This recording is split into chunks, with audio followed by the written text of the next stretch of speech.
Bergudalai.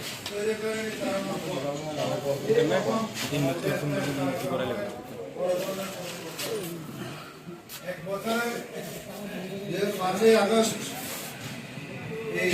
এক বছর পদার্পণ ঘটে বিজয়ী বাংলাদেশ দ্বিতীয় স্বাধীনতা। দেশনায়ক তারেক রহমান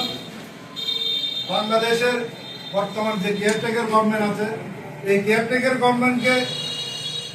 বিএনপি যেন সারা বাংলাদেশে যে একটা শক্তিশালী দল এবং সর্ববৃহৎ দল, কারণ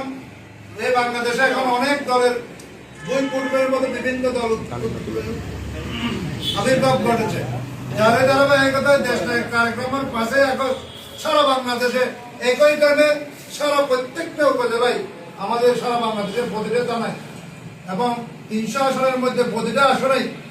এই দিন 5 আগস্ট বিজয় মিছিলের জন্য নির্দেশ দিয়েছেন দেশনায়ক তারেক রহমান। আমাদেরকে দেশনায়ক তারেক রহমানের যে প্রোগ্রাম, এই প্রোগ্রাম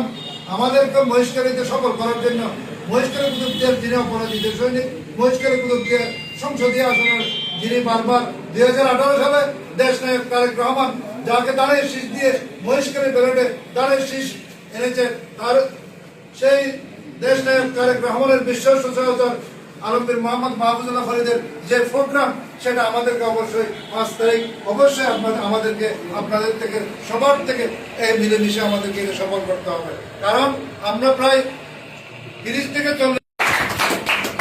যারা ওয়ার্ড আছে এদেরকেও এইভাবে প্রিপারেশন দেওয়ার জন্য আহ্বান জানাই। আমি বক্তব্য শেষ করলাম। প্রিয় সংগ্রামী উপস্থিতি,